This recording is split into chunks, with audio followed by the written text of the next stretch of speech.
So this is long overdue. Farid Leaks, aka Farid al-Bahrani, aka Farid Responds, did an interview with a former friend of mine some time ago. He didn't miss any opportunity to try to make me look like I was a bad Muslim. He called it the real reason Samir left Islam with Aarij Anwer. I had this in my backlog to deal with properly, to respond to this and to show you just how petty and desperate these guys are when it comes to defending their religion.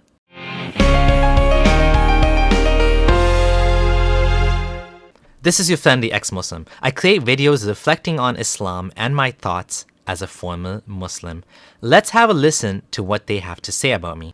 So you sent me a DM saying that Samir told you before leaving Islam that he struggled with fasting. So the very first thing that they want to mention is that I struggled with fasting. Notice that they've already jumped into personal attacks, something that's totally irrelevant to arguments on whether Islam is true or false. Notice that they're more interested in discussing personalities and making character attacks over ideas. The video is only 2 minutes in and already the red flags are showing. As the video continues, you will see just how desperate Farid is to paint me as a bad Muslim. He didn't miss a beat when Aarij messaged him to bring him on the show and to talk shit about me. Please tell us about that. Give us a bit of a background, or give us a bit of background in regards to who was Samir to you. Sure. Bismillah, alhamdulillah, salatu ala rasulillah. Samir was somebody I met at university. He's put out a video talking about me and you know, a lot of the stuff in fact, I think most of the stuff he talks about between me and him is factual, that we were friends, we met at university, he was senior, I was junior. To give you some context, Aarij has done this multiple times, and I've openly challenged him to a debate. I told him, if my issues are all personal, then you should have no problem proving me wrong about my points. To this day, he has not accepted my offer, and he's not famous or anything, so he has nothing to lose by talking to me. If he doesn't want to do it, that's fine. But then stop saying this is about my personal issues, because it's clear to me you don't want to or can't respond intellectually. I don't want to get too much into the former video here, so I'll link it below. But in a nutshell, since I left Islam, he's been attempting to make me look like I was a weak Muslim who left Islam because fasting was too tough. He has repeatedly tried this approach from the day I left Islam. And the last time he did it, even the Muslim community felt he was being slimy by sharing confidential notes from a discussion at the mosque where he was an acting imam/teacher. Not only that, from the very beginning, he admitted to me on WhatsApp that this was his modus operandi. He wanted to show that the holes were not in Islam, but in me.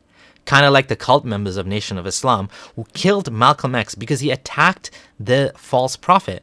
These bullies want to take you down rather than let the precious ideology be seen for what it is. If you appreciate what I'm doing so far, don't forget to like the video and subscribe. Right. But then I got a call. I'm trying to remember who it was from, but somebody called me saying that Samir's having some problems about Islam. This is in 2015, and could you speak to him? Or maybe they said, would you like to speak to him? I don't remember exactly who it was and what they said, but I was like, yeah, for sure, man. Like, Ahlan wa sahlan, welcome. You know, whatever I can do to help, I'm here for that, right? And then we spoke on the phone. I was actually out of the country when we spoke on the phone. He mentioned some concerns. I was actually surprised that those concerns were so devastating to him that he was contemplating leaving Islam, because for me, they seemed quite trivial initially. So when I heard it, I was unsure of what to make of the severity of it. But then, you know, I realized that this is very severe to this individual. Right. And then so on the phone, we just, you know, mentioned something brief. And I said, look, I'm going to come back to Canada, then we'll meet and we'll discuss these matters. And then, have you noticed that people deep in their beliefs are not able to see the clear problems right in front of their eyes? We humans are masters of cognitive dissonance. Many of us are not willing to re-evaluate our former conclusions or our childhood upbringing and are unable to block contradictory. So his immediate dismissal of my issues is telling. But unlike these guys, I had already changed my positions once. I went from Ismaili to Sunni. I threw out my former beliefs because I felt that Ismailism contradicted the Quran. So I was able to do it. Now I want these two to do a thought experiment. Just imagine an Ismaili saying, "Oh look, Samir left Ismailism over that? What a joke. I can't believe he'd want to leave Ismailism over these silly points. Ha ha ha ha." Doesn't that sound like what Aarij is saying here? Aarij, of course, would not question why I left Ismailism. He'd be like, "Rock on, dude. You're the man. You left that false sect to join our true sect, the only saved sect." Do you know how much I heard that as a former Ismaili? "MashaAllah, this brother converted from Ismailism. He's such a great guy.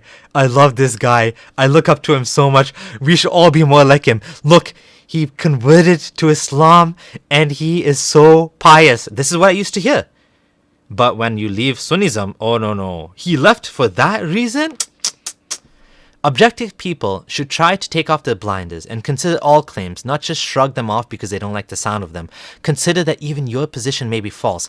Don't just blindly accept converts but reject them when they leave. Very one-sided, no? Then we met for a couple of hours. We had a long conversation about what it is that was bothering him, the questions. I tried to provide answers. Whatever answers I provide, I usually try to provide them from like the primary sources of Islamic literature, right? Like, so if it's tafsir, it's like the primary sources, or if it's hadith, then the primary sources of like the explanations of hadith, or the positions of scholars that is consensus or near consensus, etc. Right? So those are just very standard operating procedure.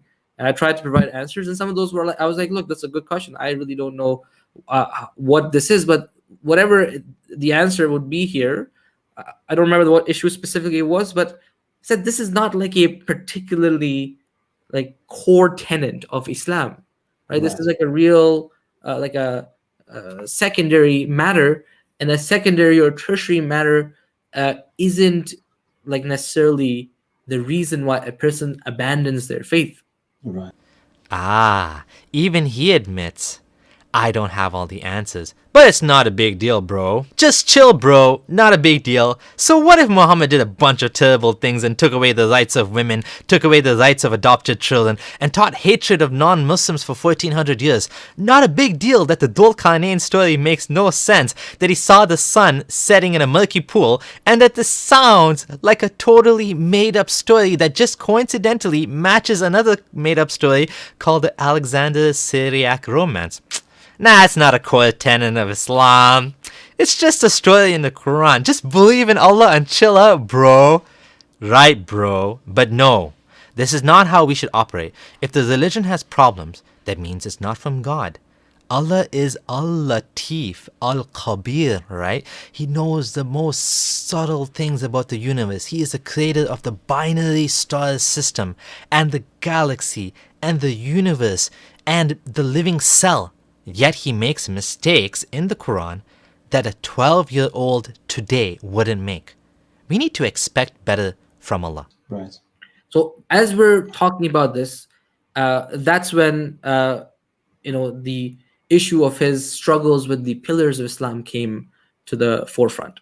You see, and that for me was kind of like clarifying the picture, because here is the reality, right? Let me jump into this. That my sharing these details about Samir's struggles with fasting, like what's the reason behind that, right? What's my objective?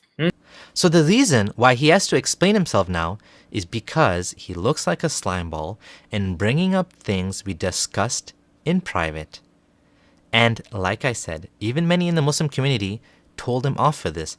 Yet he doesn't want to quit. He's doubling down now in his interview with Farid. That's all he has to offer though. Samir didn't like fasting. Samir didn't like fasting. The objective is that, like, Islam for us, the way we understand it, is built on pillars. When a pillar goes missing, like in a building, the building will collapse. Similarly, leaving a pillar of Islam with intent hastens the collapse of a person's Muslim identity. It hastens it exacerbates the spiritual struggle, which in turn leads to making an intellectual struggle even worse. Nah, bro, just be honest. You're trying to find any dirt you can throw at me because that's all you have. All you can come up with is he didn't like fasting or he found fasting tough. And yes, I found it tough. Watch my video on why I don't like Ramadan for more on this. You'll see that Ramadan is a really ridiculous and unfair system of fasting that is forced onto the Muslim world. Optional intermittent fasting with water is great. Ramadan fasting, or should I say feasting, is not. Right. So as I was grappling with the questions and answers, and also trying to figure out why are these questions so devastating to a person, that is when that information was provided by him to me, then it kind of became more clear to me that, oh, okay, there is actually an abandonment of a pillar of Islam with intent, and that, that's a spiritual struggle that is making the intellectual worse. Leaving a pillar with intent. What BS is this? Many Muslims I know have trouble with Ramadan fasting here in Canada. It's as long as 17 hours a day, repeated for 29 or 30 days. Heck, up north it's even 19 hours. Even some of my family members who live in some of the up north areas in Canada had a tough time with 19-hour fasts done day after day. You know the majority of Muslims don't pray 5 times a day, right? But many of them fast. I used to do both. For 15 years I did it. I fasted every single day in every single Ramadan, making up any missed fasts. Ask my wife. I even used to keep track of her missed fast for her because she was either pregnant or breastfeeding or on her period. Ramadan was a big part of her life, man. We used to go to the masjid together. All 4 kids at the time, plus my wife and I, we would go and eat iftar there regularly and stay for Taraweeh. This is straight up slander, Aarij. You are a real douchebag to lie and say I was leaving a pillar with intent. You are completely misrepresenting what I told you. I did not leave any pillar. I missed 1 day of fasting in 2014 because I wasn't sure if I still believed anymore. And then I fasted the rest of the month and even made up the missed fast. In 2015, the year after that, I fasted every single day until I left Islam. And I was praying 5 times a day too, unlike the rest of the Muslims around me at the office and in my life that didn't pray. I used to be the one asking those Muslim co-workers, come pray with me. I was the one reminding them it's time for Jummah, let's go. I was the one who often led the prayers in the prayer room. Just ask my former friends who was the most religious of them. Ask them, was I sincere? Ask my wife, ask my kids. These lies make me mad because they are so far from the truth. You tell your friend who you think is trying to help you, you missed a day fasting, and then he goes around and blabs on the internet, this guy abandoned a pillar of Islam. He abandoned fasting because it was too tough. It's worth showing how desperate these guys are to make anyone that talks about Islam critically bad so that Muslims will discount all of my points. You can see here that Aarij is a person who is not able to comprehend that there are intellectual problems with Islam. The only thing that makes sense to him is that I didn't like fasting. That's what happens when you're so brainwashed that you can't even acknowledge the problems in Islam have substance, even if you don't personally have those doubts yourself. Yasir Qadi, someone far more knowledgeable than Aarij, knows this. He has at times been completely honest about this, admitting that people are leaving Islam en masse because of the holes in the Quran and in Islam.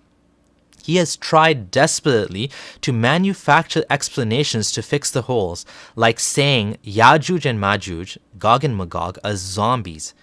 Why would he put his reputation on the risk and say something like this? Because he knows the reality is that these ideas, these stories are not jiving in people's minds. They don't fit. They create cognitive dissonance. Aarij, on the other hand, all you can say is, Samir didn't like fasting. Right. So not right. always this happens, right? There's Right, a lot of people right. who have spiritual struggles, but certainly when the building is already started to catch fire, you see, the pillar being removed from it is going to just hasten its collapse. Right. Do you guys realize that many Muslims don't fast and it still doesn't stop them from being Muslim? They continue being Muslim for the rest of their lives, despite the fact that they miss fasting or even worse, praying. The funny thing is, Not praying is a bigger sin than not fasting. Some scholars even say that giving up salah is kufr. Yet these same Muslims that don't pray a prayer in their life fast. Yet I didn't miss the fast, I just didn't like them. I found them invasive and overwhelming. See my Ramadan video. This is what happens when you have nothing left to pick on. You come up with whatever you can. Right. I wanted to provide context. Naturally. That was like, this was an individual who had this struggle, and he abandoned the pillars with intent. And he told this himself to me, right? That he abandoned fasting in 2014 as it was too hard. Aarij, you are such a Pinocchio. I did not abandon fasting because it was too tough. I stopped fasting for the day, as I myself told you, because I wasn't sure if I was Muslim anymore. It had nothing to do with toughness and everything to do with the fact that I had doubts in the religion. I do remember the day quite clearly. I went to the mall with my wife. I bought a Starbucks coffee. No, I'm not sponsored by Starbucks. And we chatted about things. She asked me to talk to some Muslim brothers, some Muslim friends of mine, about my doubts. And then I decided after those conversations that I will bury my doubts and I will remain Muslim. You are such a big fat liar. I never ever said I abandoned fasting because it was too tough. And if I abandoned fasting, how in Allah's name did I end up in the masjid for iftar in 2015 listening to Sheikh Dawood's butt tell me about how the scientists don't know anything and Allah knows better how he holds up the sky without pillars that we can see? That was a final straw that brought back all my initial doubts and made me end up leaving Islam after further investigation. You see, dude, your story is Swiss cheese. You took little pieces of what I said to make a story to make yourself feel better for wasting your precious lives over a lie because you don't want people to listen to me. Let's play your game. Samir abandoned fasting, so that's why he left Islam. Does that make any sense? Not fasting would make it harder or easier for me to be a Muslim. It would make it easier, Einstein. Let's say we go to the Imam and we say, Imam, is it better that I stop fasting because I find it too difficult, or should I just leave Islam? What do you think, Imam? What would the Imam say?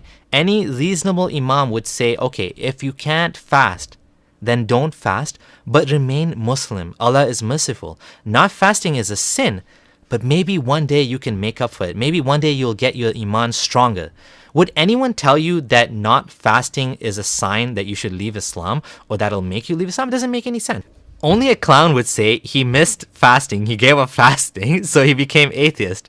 That's a complete non sequitur. People don't stop believing for that reason. People first have to believe and then they do the rituals, not the other way around. What kind of moron says the rituals make you a Muslim first and then you believe? Even the fast itself. It's not valid unless you first believe and you have the intention to fast before the fast starts. Ask any scholar. If you woke up late one day and you didn't know it's Ramadan and you didn't plan to fast and now it's Ramadan, is your fast valid? No. You can only do this for optional fasts. Without this context, a Muslim who's watching the video, as I was listening to his conversation when it was happening, would be like befuddled at how is this person leaving Islam based on these concerns, right? And they would then think perhaps that this is like a purely intellectual struggle that this what person was going through. And then his final conclusion is maybe even like a acceptable or maybe even a noble conclusion. Right.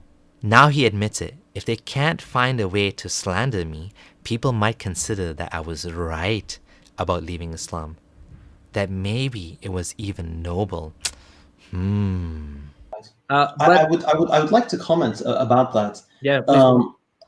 When I first saw his video, and I've seen his video I think like twice. Farid is my biggest fan. He watched my videos twice, and even made multiple response videos to me. Hopefully he's a future ex-Muslim as well. And he comes off as someone who left Islam due to the shubuhat, due to intellectual issues, due to arguments that he had no answers for. That's what he comes off as. He titles the video, Abdullah Samir leaves Islam after 15 years of promoting it. When I read this, I thought to myself, oh my God, Abdullah Samir left Islam? And then I remembered, I was like, who's Abdullah Samir in the first place? I don't even know. So he markets himself, right? he markets himself as that guy, as Akhi Wallah al-Azim. I thought this guy was like not necessarily a scholar, but at least a high level student of knowledge. That's what I assumed. I assumed he was like a famous da'iyah. I had no idea he was just this no. What did he do? How did he promote Islam? So you'll see, Farid tries to now go to something else. He tries to focus on the fact that I wasn't a scholar, but I never claimed to be one. He's trying to focus on this, that he was a nobody. Thing is, I never claimed to be anyone other than a dedicated Muslim that wanted to promote the deen in my own way. That's what I did. But I don't need to tell you that. Let Aarij tell you what I did. So what he did promoting Islam, and actually that's true. Yeah. He did promote Islam Yeah. a lot. But before I let Aarij finish, I'm going to point out something funny that you're going to see. As Aarij goes on and on, calling me a pioneer in the online Islamic dawah, providing a service to the Muslims before YouTube and social media and so on, and praising what I did, you'll notice Farid gets more and more uncomfortable. And so he tries to stop him and immediately changes the topic. Watch and see. So what he did promoting Islam, and actually that's true. Yeah. He did promote Islam Yeah. a lot when he was a Muslim. Okay, and that's something that no one should take away from him. Yeah. He made websites that were ahead of its time. He had a website called Light Upon Light where he posted lectures. He had a really a big project that was called Ayah by Ayah or something, or verse by verse Quran, where somebody was before. This is before, like all this information before.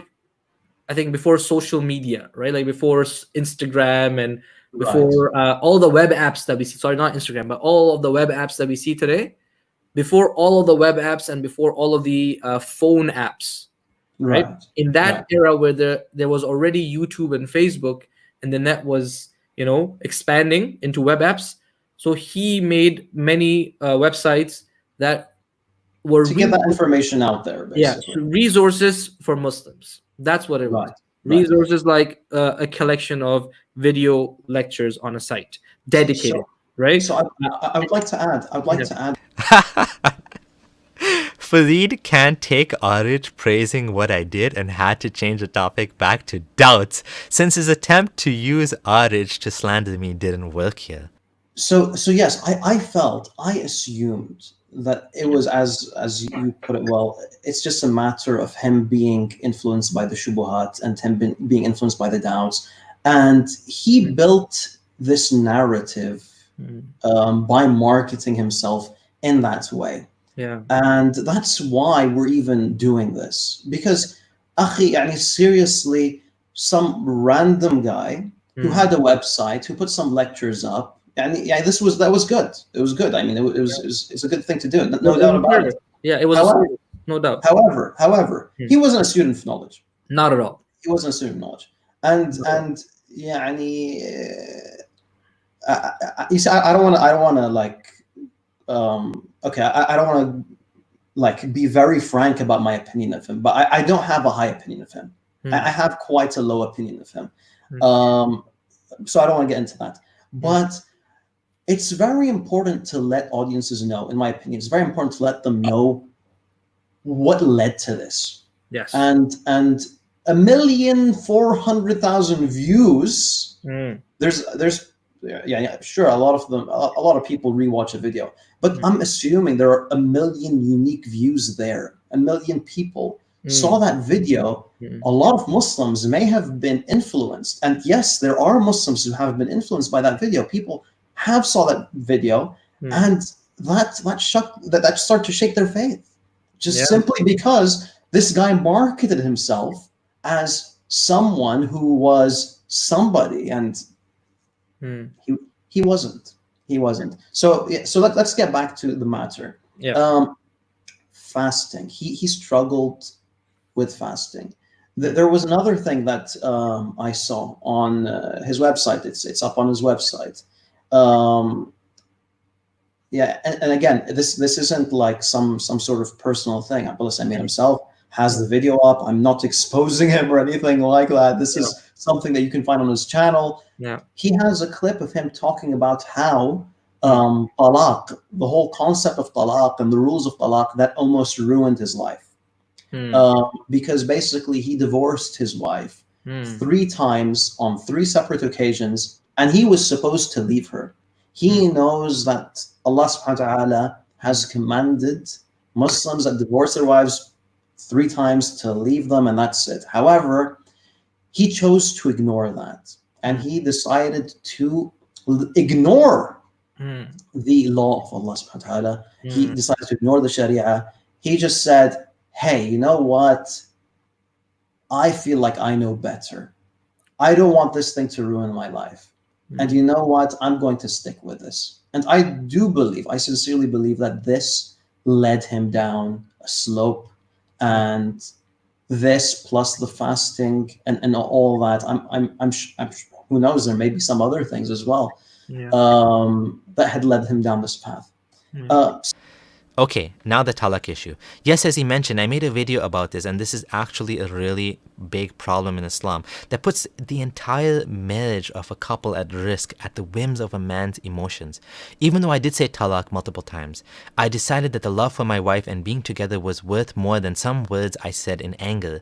I grew a lot. I got married at 21, and I had a lot to learn about women. My marriage to my wife was my first experience with a woman. And anyone that's been married knows that that understanding women takes some time. I mean, what normal couple doesn't regret saying some things in anger to each other? Only in Islam do you have this issue where you can divorce someone and end up regretting it, and then you can't get it back until your wife has sex with another man before you can marry her again, which is called halala. The whole divorce system is so stupid that this used to cause me massive cognitive dissonance as a Muslim. I couldn't square 2 and 2 together. That this was from God, yet it was such a stupid and messed up, terrible system. And so this brings us to the end. I just responded to the first 15 minutes of the video, which addresses the core points against me because they waffle on and don't really say much, but repeat themselves. In conclusion, their entire argument is ridiculous. People don't leave Islam because they stop fasting. Stopping fasting doesn't make a difference. It doesn't make you any more likely to not believe. Belief starts with certainty. And then ritual happens after. People's doubts don't get worse because they don't fast. Fasting is just one ritual among many. Yet, even though I was dedicated to this ritual, I found it a struggle. That's part of being a Muslim, right? You do things that are tough. It doesn't invalidate your faith. If these guys wanted to actually have a conversation with me, then why don't they? What invalidated my faith was a combination of factors. My ever-growing knowledge of science and the world led me to realize the Quran is a flawed book, and when I decided to challenge it, it just fell apart even worse. It could have happened the other way, that the Quran would have proved itself as I looked into the details. But alas, every single thing I used to believe about the Quran as a Muslim ended up false under scrutiny. The ex-Muslim community has been growing since I left Islam. The Muslim community is dealing with a tsunami of apostasy, and nothing is ever going to put this genie back in the lamp. It's time to admit that Islam is false, and that there is no excuse to not see this for what it is today. If being ex-Muslim for nearly 6 years has taught me anything, is that the holes are just getting worse and worse over time. Islam is a leaky bucket, and soon the holes will be so big that no amount of cover-up and patching will be enough to fix it. My life is so much better since I left Islam. I have no regrets. Don't forget to like this video and subscribe. I want to say thank you to all my patrons and donators and supporters. I really appreciate that you guys have continued to support me, despite the fact that I haven't been putting out as much content lately. This is your friendly ex-Muslim signing out.